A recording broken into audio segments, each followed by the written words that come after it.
This is CBS News Chicago. Good morning and great to be with you here at 9. I'm Adrina Sinclair. Happy Friday. I'm Marissa Perlman in for Dana Kozlov. Thanks for being with us here at 9 o'clock. Well, one day after her campaign announcement, Lieutenant Governor Juliana Stratton will kick off her Senate run in front of a South Side church today. We're live at today's event and looking at who else may be joining the race. And preparations at the Vatican for Pope Francis's funeral tomorrow. We are live in Rome as the tributes continue. But with some storms in the forecast today, let's get started with your First Alert weather forecast. We're going to send it right over to meteorologist Mary Kay Kleist in our First Alert Weather Center today. Happy Friday to you, Mary Kay. Thank you, Marissa and Audrina. Happy Friday. Good morning. Notice how the radar is filling in. We have scattered showers and even some lightning strikes showing up. Now the best coverage of the lightning is in Ottawa. So into LaSalle County, you can see that cluster of rain around Mendota and also moving into Northville. So all of this is going to be lifting to the north and east and filling in to DeKalb all over again. I think another shower for you soon. And eventually this whole line starts creeping eastward into Kane County.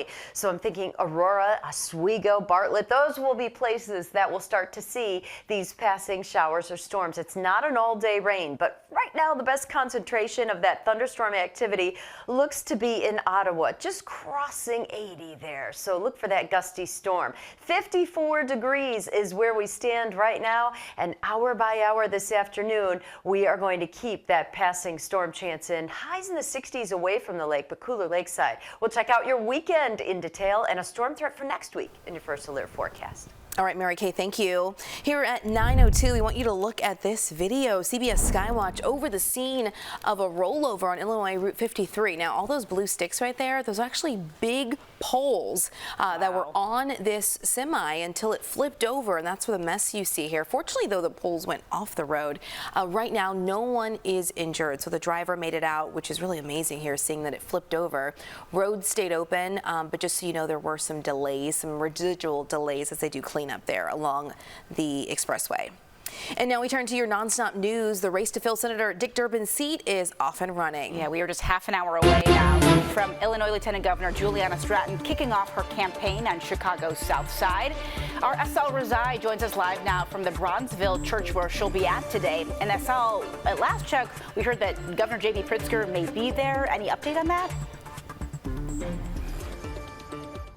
Yeah, Marissa, we actually just heard on the mic check not too long ago them introducing the governor. So that may be a good indication that he will be here for Lieutenant Governor Stratton's speech here. And according to Politico, they say that Governor J.B. Pritzker is going to endorse Stratton this morning. So we'll definitely see. And we know Lieutenant Governor Stratton says that she is going to hit the ground running. She's hoping to get up with some fundraising and maybe even get ahead. As we know, other candidates have been throwing their hats in for Senator Dick Durbin's seat within the next few weeks. Other potential candidates, I should say, for this race so far, though they haven't made official announcements just yet. Congressman Raja Krishnamurthy and Congresswoman Robin Kelly. Stratton, who is a Southside native, announcing her bid for the Senate race in a video about 24 hours ago. It focused on opposing President Donald Trump and supporting, quote, new voices. And she's highlighting her work alongside Governor J.B. Pritzker since 2019, including abortion rights and the Illinois assault weapon ban. Lieutenant Governor Stratton telling us in an interview yesterday, the Democratic Lieutenant Governors Association has already committed 7 figures to her campaign. What I'm going to focus on doing is doing what I need to do to get to Washington, D.C. and represent the people of Illinois. And that means, first of all, talking with as many Illinoisans as I can, listening to their concerns, letting them know that I'm going to be a fighter for them, but also continuing to build out a strong campaign. And political experts telling us in the end, it really comes down to fundraising. Possible candidates like Congressman Krishnamurthy has nearly $20 million in campaign funds. Congresswoman Kelly, more than $2 million. Currently, Lieutenant Governor Stratton has less than $100,000 in her state campaign account, and it cannot be transferred into a federal committee fund. Now, Stratton is planning to hold her campaign kickoff here at Bright Start Church in Bronzeville. That's set to begin at 9:30 this morning. I'll send it back to you in the studio, ladies. All right, Estelle, thank you for those updates there. And in just a speech yesterday, Senator Durbin did confirm it's time for him to pass the torch. He took some questions about this and his decision at his home in Springfield, same spot where he announced his first Senate run back in 1995. Of course, he won that race and then 4 more after that. Durbin says he does not plan on endorsing any candidate, but hasn't ruled it out completely. Things change, of course. He says whoever runs for this seat, he has some advice for them. My message to everyone interested in running for office statewide: run in the entire state from one corner to the next. Don't assume a damn thing. These are voters who want to hear from you and want to know if you're going to make their lives any better. Senator Durbin added that it'll be a long goodbye. He's still serving for another 1.5 years, so got a ways to go here. Now, at the end of his term, he will tie the record for the longest serving senator in Illinois history. Well, now to this, Chicago police are investigating 3 different shootings in less than 12 hours where all the victims are teenagers. The latest happening in Englewood just before 4:30 this morning. Officers say a 14-year-old was walking on Justine near Marquette when he was shot in the hip. He's now in fair condition at the hospital. And on the west side around 1 this morning, a 16-year-old boy was shot and seriously hurt, this time in Garfield Park. He is expected to recover. A 15-year-old went to Roseland Hospital after he was shot a few hours earlier, but that teen would not tell officers where this happened. Right now, no one is in custody in any of these 3 shootings. And now we are taking a live look into St. Peter's Basilica, where mourners are lining up to pay tribute to Pope Francis. Today is the last day people can see the pontiff before his funeral. CBS News' Tina Kraus is joining us live from the Vatican. Tina, we know you've been reporting there all week as people have really showed up and paid their respects to Pope Francis. That's right, Audrina and Marissa. Later tonight, a white silk veil, will be placed over Pope Francis's face, and his coffin will be sealed ahead of tomorrow's funeral. So today is really the last chance for these crowds, for people to spend a few final moments in the Pope's presence. The devoted descended on St. Peter's Square for a 3rd and final day to see Pope Francis one last time as he lies in state. We are waiting this moment for a long time now to come and see the Pope. Tens of thousands, including the Pope's relatives, have come to pay their respects so far. Vatican officials kept the Basilica open past midnight again Thursday to accommodate the crowds. Around the world, the faithful also gather for Mass to pray for the pontiff. With much of tomorrow's funeral ceremony taking place outside, a massive security operation is underway as 170 foreign dignitaries are expected to attend. Snipers will be on the rooftops, drone detecting technology is in place, and more than 8,000 security forces will patrol the streets. The Vatican has released an image of Pope Francis's tomb made from marble with the simple inscription Franciscus. The Pope also approved a break in tradition just last year, removing the centuries-old practice of popes being buried in 3 coffins. Yesterday, rosary prayers at the church where the Pope will be buried, the Basilica of St. Mary Major, led by Cardinal Luis Antonio Tagle of the Philippines. He's mentioned as one of a handful of candidates who could become the next pope. New York Archbishop Timothy Dolan is one of 135 cardinals eligible to vote in the conclave to choose Francis's successor. We certainly want somebody with his gracious, humble, simple, loving style. The date of the conclave is expected to be announced after the funeral. President Trump and the First Lady are now in the air on their way to Rome for the funeral. Former President Biden, only the 2nd Catholic president in U.S. history behind John F. Kennedy Jr., well, he is also set to attend. In all, 50 heads of state, 10 monarchs, and up to 200,000 mourners will be here as the world bids farewell to Pope Francis. Audrina, Marissa. Tina Kraus, thank you for your reporting from the Vatican all week for us. And CBS News Chicago is bringing you full coverage of the funeral. You can watch live right here tomorrow as it gets underway at 3 a.m. Central Time. And we've learned President Trump and the First Lady are on their way to Rome for the Pope's funeral. And sources also telling CBS News, former President Joe Biden is planning to attend as well. And again, President Biden is the second Catholic to serve as U.S. president. Well, still to come here on the show, classic movies accompanied with a live orchestra, the ongoing series bringing iconic films and live music together. And from Ann Arbor to Soldier Field, we're breaking down the Bears' newest weapon for quarterback Caleb Williams.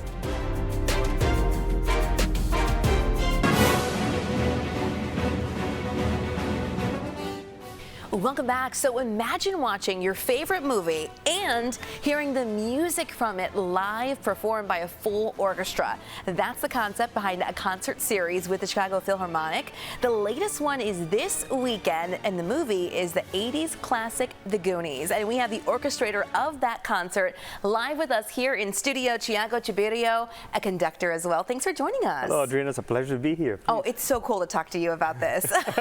So this is such an amazing series. Can you talk about, for anyone who hasn't heard about this experience, hasn't been to it, what is it like to be there for this concert? So you show up to this great, beautiful hall. The whole orchestra's there, a nice big orchestra, and then the film starts. Projection onto a big screen behind the orchestra. The dialogue and the sound effects come out from speakers. And then we play the music live, synchronized to the entire film, from the beginning of the film to the very, very end. Wow, so this is not just parts of the film, it's start to finish. What's it like? What's the process like of adapting this film to a live orchestra for the audience? Very challenging. Yeah, is it? But also very rewarding. Yes, it takes about, well, if we're really, really like going fast, it takes about 2 months. If we can take a little more time, it takes about 3 months to do it. And basically, they come to me with a film and with the scores that were used in the recording of the, of the actual soundtrack, and they say, "Here, take it." And then I work with the producers to figure out, okay, where do we cut so that we have an intermission, because otherwise it's too long, and what do I do with the score? Very often, scores are recorded with, say, 12 cellos. I can't have 12 cellos on stage for a live performance, so I have to figure out how to reorchestrate it in a way that it still sounds the same in a concert hall, sounds full and big and beautiful, but that it all works together, but it's also feasible to actually be performed live. Okay, and speaking of performing it live, how is that for you as a conductor to not only orchestrate it, but to also see this come to life? It is absolutely amazing all the time, every time that I actually step in front of an orchestra to do this. To me is amazing, it's chilling. And at the end of every single show that I do, and I've done, I don't know, hundreds, I'm still amazed that this is possible. How is it possible that we can play a score in sync with an entire film, 2 or 3 hours of film, live? It's amazing to me. I know, I'm thinking about like favorite films we have and imagining the soundtracks that are so good being adapted to this type of style. What's the response from the audience been like? I know that this has been going on for a few years. Luckily, it's always absolutely fantastically positive, and there's not a single concert, because what I like to do is, once the show is done, I like to come back towards the audience and to try to hear from them. What was their experience like? Did they enjoy it? And there's not a single evening where not one person says, "By the way, this is our first time in front of an orchestra. We've never heard an orchestra before, and this was the most amazing experience, so thank you." And that's what keeps me going. And we talked about this before the cameras turned on, about how this is another way to bring your style of music that maybe some people wouldn't normally go see in a traditional concert, but they get to see it adapted to one of their favorite old movies, you know? That's correct. And some of these films, they have rock and roll, they have jazz, they have rap, they have, like other... I love that. Other styles of music. And then what I try to do as much as I can is I actually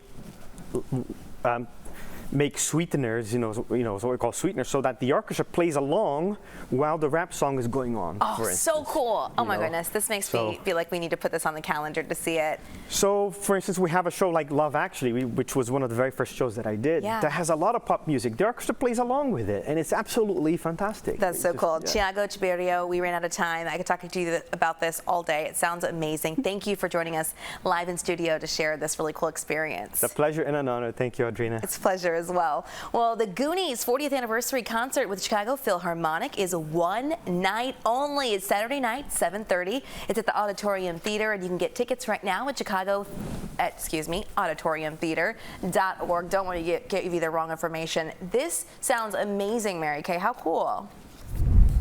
Oh my gosh. Absolutely. Let's get tickets for sure, for sure. Oh, could you imagine? It gives you a whole new vision and appreciation for the sound. Notice how the radar is starting to fill in. I'm finding individual thunderstorms as well. One taking shape near Ottawa. This one is not severe, but there's certainly a downpour associated with it and some lightning too, moving to the northeast at 25 miles per hour. So Serena, about 9:27, you're going to hear some thunder probably if this holds together. I'm also noticing some lightning down closing in on Kankakee County. This cell too, not severe in nature near Clifton, is also moving to the northeast at 25 miles per hour. Movement will generally be northeast like this, so moments, you'll probably see that soon at 9:30. Darkening skies, maybe looking a little ominous as this thunderstorm takes shape. So scattered storms are going to be passing through with this disturbance. I've widened it out so you can see that we have activity in the far southwest suburbs, and that's going to continue moving through our region. At the same time, we're going to be dealing with a lake breeze, so I do think near the lakefront, that's going to pull in some stable air and probably hold off any thunder from forming, but it will be cool across the North Shore. 55 Highland Park. Go to DuPage, though, 67 for your high temperatures. So if you're away from that chilly lake, it's mid-60s, but right around the rim of the lake, we will be holding in the 50s. Gary, about 56 for your daytime high. So these scattered rain showers are with us today, probably till about 5 o'clock. Then we start seeing the drying taking shape. So if you're going out tonight, here's 10 o'clock tonight. We'll probably hold cloud cover, but at least be drying out as those evening sprinkles end. Then we'll see sunshine coming in for your Saturday. So shower, storm chances are with us today. Your weekend, 54 on Saturday, but cooler near the lake. Sunday, 68. And then we have Tag Tuesday as a weather alert day. Once we build temperatures into the 80s on Monday, boy, that storm system will have a lot of energy to work with, but we'll fine tune that with time. So Chris Habermel, we are dodging raindrops today, maybe some downpours and perhaps a flash of lightning for you. Good morning. We've got a little bit of everything out there, Mary Kay, not only in the weather department, but also in the traffic department, and not necessarily weather related. It has been a very challenging Friday. So let's see if we can get through it together. Look, I've kind of changed the map up a little bit. Looks a little weird, doesn't it? It's because we have to talk about a crash on I-65 northbound, ongoing pavement repairs from a truck fire southbound, a crash on the inbound side of the Bishop Ford. Let's get to it. First of all, the inbound side or northbound I-65 jammed up solid before Ridge Road. Right lane is taken out with a crash, sliding south down to DeMott and Roselawn of pavement repairs that had to be done after that spectacular truck fire from earlier in the week. Right lane's blocked. People are going over scorched and battered pavement there. Inbound Bishop Ford past 111th. The right lane is blocked with a crash and a high pop fly deep to Long Grove with a rolled over semi. I talked about this earlier. The ramp is still open, but it's really heavy. Northbound 53 to the westbound side of Lake Cook Road. A semi that rolled over and spilled its load of plastic pipe. Wow. Marissa and Audrina, back to you. Yeah, what a mess that happened there. I'm so glad the driver's okay, even after flipping over. It's wild. Chris, thank you. Yeah, well, it's okay. Man, got cut off with Chris. Sorry, Chris. Some young students are ditching the classroom to get outside, and they are doing it for Arbor Day. Kindergartners, first and second graders from Ted Leonard Regional Gifted Center are working with the Morton Arboretum at their school in West Chatham right now. They'll plant a total of 15 new trees using native species like the white oak, which is the state tree. Fun fact. The Bears held on to tight their 10th overall pick in last night's NFL draft. It was a big night, and for the first time since picking the coach, Mike Ditka himself, in 1960, the Bears took a tight end in the top 10 of the first round, selecting Michigan's Colston Loveland. And at the same time, Commissioner Roger Goodell paid tribute to late Bears legend Steve Mongo McMichael, and that happened before announcing the pick in Green Bay. Loveland was in his native Idaho, by the way, when he heard his name called. The Michigan Wolverine had 56 catches, 5 touchdowns in 10 games during his junior season. He gives Caleb Williams huge target and forms a formidable tandem with Cole Kmet. Well, rounds 2 and 3 of the NFL draft get back underway later today at 6 o'clock. The Bears have picks 39 and 41 in round 2 and pick number 72 in round 3. Current CBS mock drafts have the Bears going with a running back and some pass rush help in the second round. We will be watching. Oh, for sure. Well, it's 9:22 right now. Still ahead here on the show. Lots to go in this next hour. New developments in the talks between Russia and Ukraine. What President Trump told Time magazine as his administration hints at giving up efforts to mediate.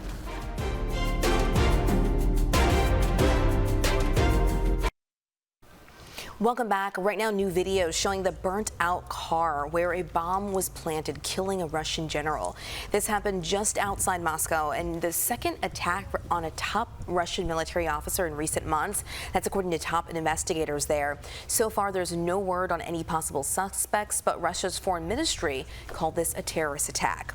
Meanwhile, new comments revealed from President Trump this morning as his administration tries to broker a peace deal between Ukraine and Russia. Yeah, the president told Time magazine during an interview on Tuesday that, quote, Crimea will stay with Russia. This despite Ukrainian President Vladimir Zelensky repeatedly saying that recognizing Crimea as a Russian territory is a non-negotiable. Russian airstrikes on Ukraine continued as well overnight. Officials say a drone hit an apartment building, killing 3 people and hurting 10 others. In an interview with CBS Face the Nation yesterday, Russia's foreign minister insisted that Moscow is committed to peace. We are ready to reach a deal, but there are still some specific points, elements of this deal which need to be fine-tuned, and we are busy with this exact process. Senior U.S. officials say the administration could soon give up mediating if the two sides do not come to an agreement soon. Crimea, major sticking point here. The peninsula was seized by Russia back in 2014. Now to new details in the arrest of Columbia University student Mahmoud Khalil. Department of Justice attorneys say ICE agents did not have a warrant when they detained Khalil. They say the agents believed he was a flight risk before they could obtain the proper paperwork to do so. But Khalil's attorneys say video of the arrest proves that's not true. They've also asked a Louisiana immigration judge to toss out his deportation case. Well, next at 9:30 here on the show, tomorrow is National Prescription Drug Takeback Day. Northwestern Medicine is joining the cause, and a local pharmacist will join us live to talk about their mission. Plus, it is a documentary featuring kidney donors. April is Donate Life Month, and today we're sitting down with a woman who gave one of her own organs to a stranger. Good morning, I'm Darius Johnson, and right now we are inside Festival Hall for Expo Chicago. Take a look, more than 4,000 different pieces of art on display, and all of them are different. This daughter essentially brought her father's photography to life. She started pulling different items that was a part of his photography to have it all on display right here on this table. Her father is a legendary photographer right here in the city of Chicago after he migrated from China to the United States in 1955. Coming up later this hour, we're going to show you a lot more that they have on display at Expo Chicago that you can enjoy throughout the weekend.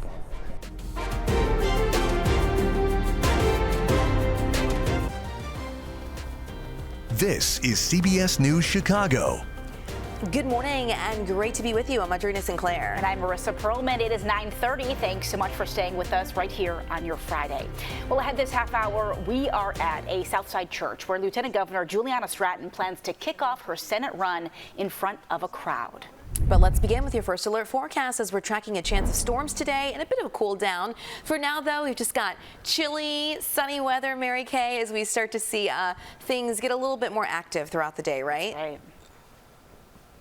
Yes, the city is quiet right now, Audrina and Marissa, but notice what's happening down to the south, out to the west. We have showers and storms that are starting to spark and fill into the region. So very close to Ottawa and Mendota, we see a cluster of storm activity. That's lifting northeast at 25 miles per hour, so it will be crossing 88, also leading closer to DeKalb all over again. You had a downpour earlier. More is on the way. Also into Kankakee County, we see this thunderstorm just south of you. and that will be moving in. So yes, passing showers and a downpour possible today. As we look across the NIU campus, you can see those ominous skies.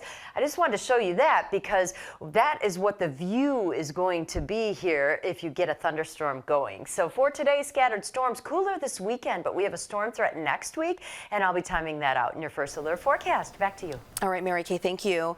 Right now, we are taking a live look from Bright Star Church on Chicago's South Side. That's where Illinois Lieutenant Governor Juliana Stratton is kicking off her Senate campaign there. Politico reporting J.B. Pritzker, the governor, will endorse Stratton, and we've reached out to the governor's office to confirm this. There was also some word that he could be there today for the announcement. Stratton announced yesterday she's hoping to fill Senator Dick Durbin's seat. Durbin confirmed during his speech yesterday it's time for him to pass the torch. Now, Stratton's bid for Senate is focused on opposing President Donald Trump and supporting new voices.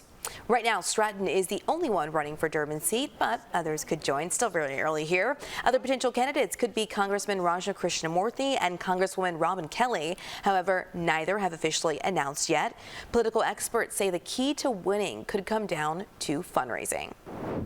Well, 4 people had to be pulled out of a medical helicopter after it crashed in southern Illinois. We've been following this morning. It happened late last night in Hartford. That's just north of St. Louis. We're told 3 people had to be taken to the hospital here. The Hartford Fire Department says the helicopter was being used for training at the time. Still no word on what exactly caused the crash.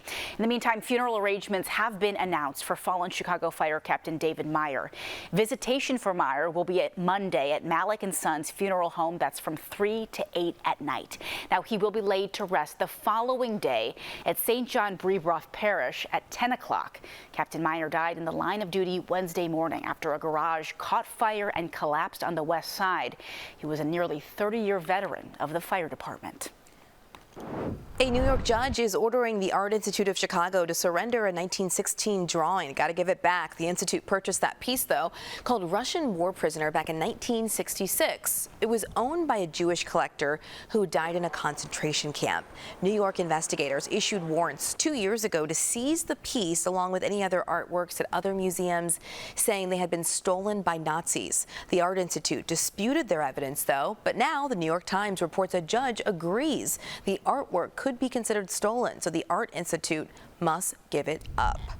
And the Chicago Board of Education finalizing the Chicago Teachers Union contract. The board met yesterday to vote and ratify that deal. Union members had already approved it last week. It's a 4-year agreement. It includes a salary increase, more daily prep time for teachers, smaller class sizes, and also a promise to add more librarians to schools.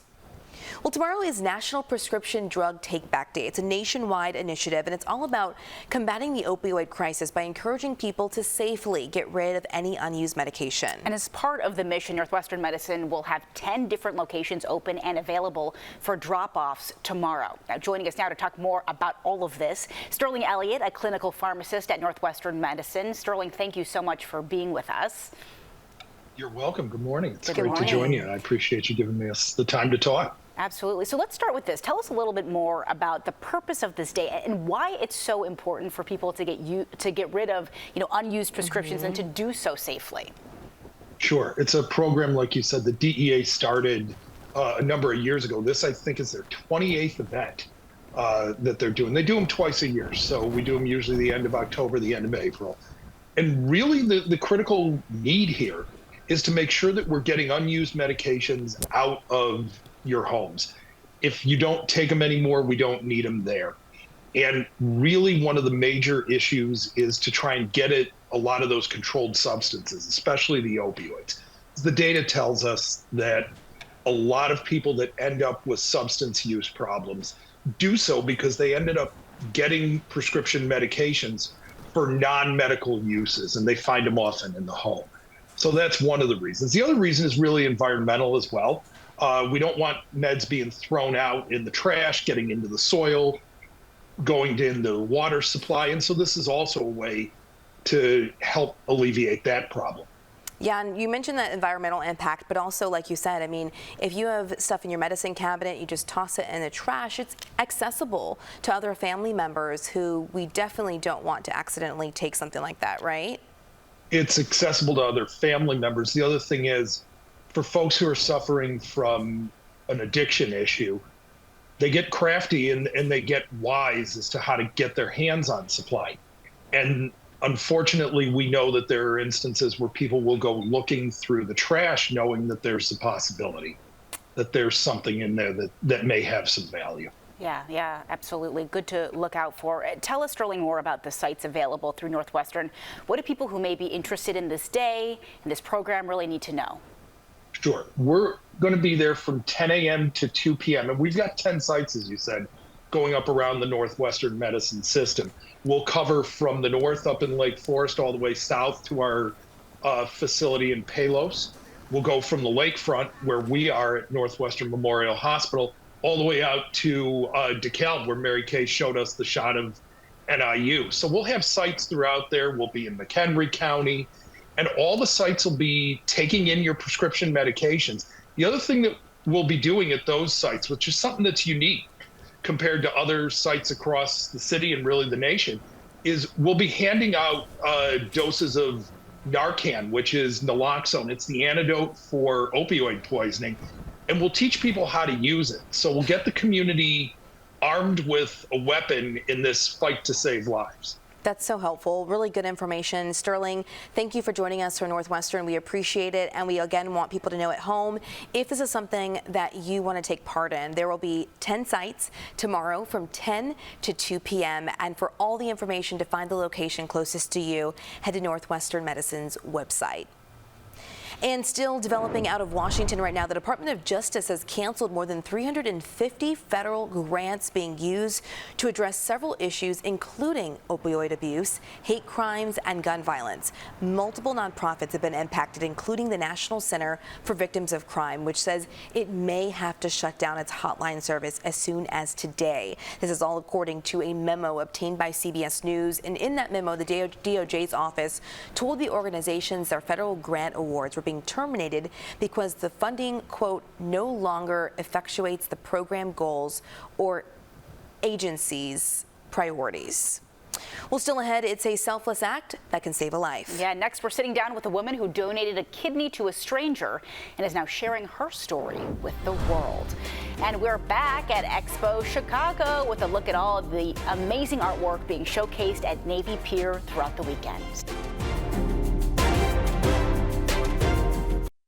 Welcome back on our Friday morning. We are jump-starting your weekend at Expo Chicago. And this is a good one. The annual event brings contemporary and modern artists to Navy Pier to show off their work. It starts yesterday and runs until Sunday. So let's send it right over to our Darius Johnson. He's been live there for us all morning long with another look. He's been shopping around for us. Darius, what's going on there? Hey there, ladies. Good morning to you. Yes, you mentioned it started yesterday. Yesterday was VIP only. Today, everyone will be able to come in and enjoy all of this, and they'll be able to do that until Sunday. I want to get right to it. Joining me once again is Kate Sears-Patowski. Perfect. And she is the artistic director. Kate, let's get right to it. Let's talk about this right here. This is from Rio de Janeiro. Yes, so this is in the contrast section. It's curated by Lauren Haynes. She's the head curator of Governor Island Arts. And she curated this section with us with 8 galleries that really look at identity through visual storytelling. We have galleries from all over the world, like you just mentioned, one from Brazil showing Chico da Silva. So lots of brilliant, bright works in this section. And another thing I think a lot of people need to realize is, while yes, a lot of it is coming from around the world, you have a lot right here from the Chicago area as well. I'm going to have Dave follow us this way so we can go into the Chicago gallery called Gray by artist Roy Lewis. So it's actually a group exhibition curated by Romy Crawford of all contemporary Black photographers. She's an art historian in Chicago. And yes, we have this brilliant Chicago gallery with us as well. And it almost seems like each of the different artists have their own wall, from Roy Lewis to Bob Crawford. Yes, exactly. Yeah, a great group exhibition. Now, talk to me as we continue to walk over this way. This is now the, I remember that is Melrose Gallery in Johannesburg. Okay, talk to us a little bit just about these few images right here in the middle. And I know there is one we cannot show, so if Dave can probably pass right past there. Yes, go ahead, Kate. Exactly. So we have large paintings, large photographs, another brilliant curated group exhibition. All right. Now, You all told me, I believe, 96 different cities, 36 different countries, all of this artwork on display. Exactly, yes. It's extremely global this year. So we even have one from London, Pippi Holdsworth. This is Wangari Maathai, who is Chicago-based, but is from Kenya and is really exploring Kenyan culture. That's the one thing that I think I've really noticed throughout this morning. You all have art essentially from everyone, even people who may not be from the city of Chicago. If they are from London, if they are from China, if they are from Vietnam, they may be able to find some type of art that speaks to their culture, speaks to their history, speaks to their demographic.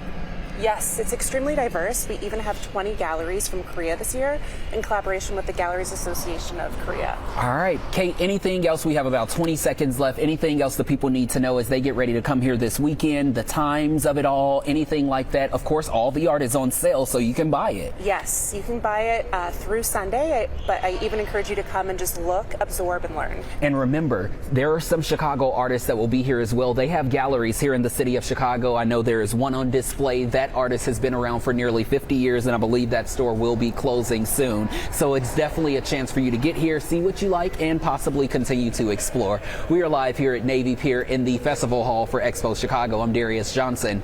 Ladies, back to you. Darius, thank you. Marissa's already got some tickets for it this weekend. Yes, a lot of people excited. Come shopping, see what it's all about. All right, 9:45, turning to Mary Kay. Mary Kay, right now it's a really nice start to the day, but you're watching some rain potential.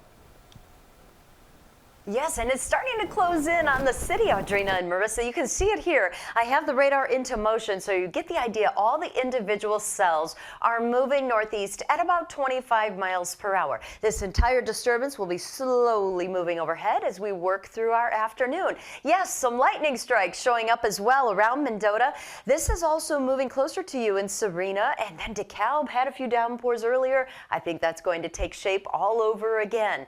Also, to the south, we have showers and some thunderstorms closing in on Bourbonnais. So into Kankakee County, we're finding a little thunder and lightning there. And this cell also moving to the northeast at 25 miles per hour. It'll be stepping into Will County, maybe even over the state line there into Lake County in northwest Indiana.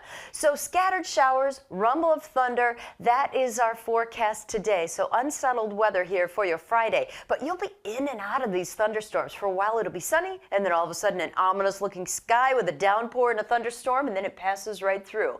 This is part of a cold front, and it changes everything for the weekend. In fact, we're forecasting 54 on Saturday, but factor in the wind. You know, that water temperature is still in the 40s. So we're expecting lakefront temperatures in the middle and upper 40s. That's it. Then we are looking at a weather alert posted already for Tuesday. There is a chance for some strong thunderstorms on Tuesday. All of this coming together because Monday we're going to heat up into the 80s, believe it or not. And then showers and storms could be strong on Tuesday. Just keep that in the back of your mind as you check in with us over the weekend. We keep checking out this cool camera from the NIU Meteorology Department. Thanks for sharing it with us. Now your skies are darkening all over again. This actually showed us a storm earlier, and then it showed sunshine and now dark skies. Trying to show you that to give you the idea of how your day is going to play out. These showers come to an end tonight, so if you're going out this evening, maybe drizzle early this evening, but then we dry out for a cool weekend. And boy, we start heating up early next week on Monday, and that's going to help fuel that storm threat for Tuesday, so we will monitor that very carefully. But in the short term here, we are going to see those passing showers, rumbles of thunder, and Chris Habermill, maybe even a flash of lightning to go along with it all as those storms move through during the day, but then we dry out tonight.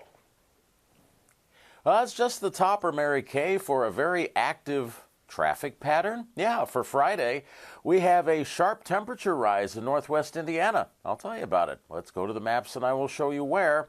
Yes, indeed. Big angry red line down here because of a vehicle on fire. So the eastbound side of 8094 is a parking lot, basically right from Indianapolis Boulevard, almost back to Calumet Avenue, over to past Burr. Right lane is blocked, probably going to block everything there to completely put it out. Westbound is gaping all the way from I-65. And then we are in the process of cleaning up a pipe nightmare, not a pipe dream. Rollover semi, northbound Route 83 or 53, the ramp to westbound Lake Cook Road. It's open, but it's really slow, so it's all jammed up. A lot of people are opting to go east on the Lake Cook Road. Don't do that. It's all full of road work. So exit early at Dundee or exit earlier at Rand Road. You can access all the roads around there right now. And don't get stuck in the Venus flytrap of road work up in that neck of the woods there as you're trying to route around where they're picking up a rolled over flatbed truck that spilled a load of pipe. And there your core expressway is still pretty busy. Have a great day. Drive safe. Let's be nice to each other. Chris Havermill, CBS News Chicago. Chris, thank you so much. Time now is 9:49 on your Friday. And we've got a great story coming for you right now. Donating an organ can be a life-saving act. And now a new documentary is highlighting kidney donors, often known as heroes in the medical world, specifically those who donate to a stranger.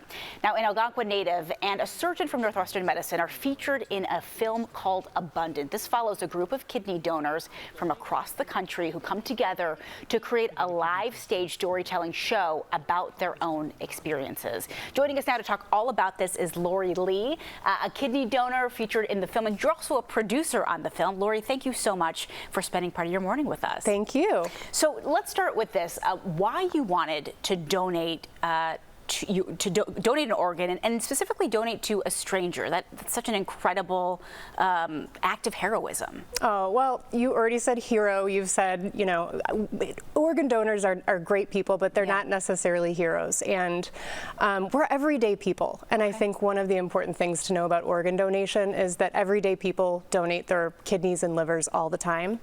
We really need to normalize that and stop calling these people heroes. My reason for donating, though, goes back to my dad. He received a life-saving liver transplant, and after that happened, we created an organization called Transplant Village to help support other people going through the transplant process at Northwestern. In doing that, I met so many people who donated kidneys and said, you know, it took 2-3 weeks out of my life. Yeah. Life went back to normal, and I thought, if it's that easy, why shouldn't I consider doing this? So really to normalize. Yes, exactly. This process. And why produce a film about it? We need to get this message out to a mass audience, and that's our ultimate goal, is to have this get picked up by a major distributor. And I think that if more people understood that when you donate a kidney, your life goes on as normal, your vitality doesn't go away, and your life is just as long. Healthy people really only need one kidney, and I think if more people understood that, they would really want to take action. And our hope is that this movie will inspire some people to do that. Absolutely.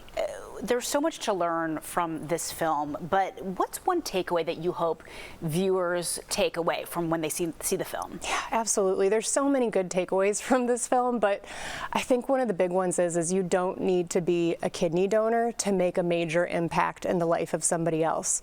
We all have, you know, our tight-knit group of people that we care about, and if we could all just extend that circle of care and concern, I think that would just make the world a better place to live in. And I think ultimately this is about how we can make a bigger impact on our neighbors and extend our love even to strangers. It's really cool to see some of the clips of you come up in the video that we're showing right now.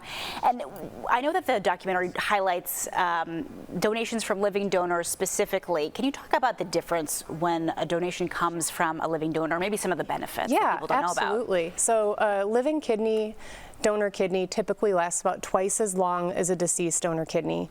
People who are waiting for a deceased donor kidney often have to wait years. And while they're waiting, they have to go on dialysis. After you've been on dialysis for 5 years, your chance of dying is about 50%. So our ideal situation is getting somebody a living donor transplant before they even have to go on dialysis. Yeah. Quickly before I let you go, for those people at home who are watching who may have considered this process but maybe have a little bit of fear in them about going through it, what is one piece of advice you would give them? Watch Abundant. You're going to love Abundant. It's an inspiring movie that will just help you start to consider the process. You can visit abundantmovie.com and see where you can view the film near you, and you can also learn more about living kidney donation right from our website. Okay, wonderful. Lori Lee, thank you so much for being here, for sharing part of your story and helping us really normalize this process. It is so important. Thank you so much for having me. And again, if you are interested in seeing Abundant, it's available at select AMC theaters this coming spring. We checked online. There's one showing with tickets still available here in Chicago, the AMC in South Barrington. That's on May 4th. Don't miss it. Lori said this, but find more information online at abundantmovie.com. Stay with us. We will be right back.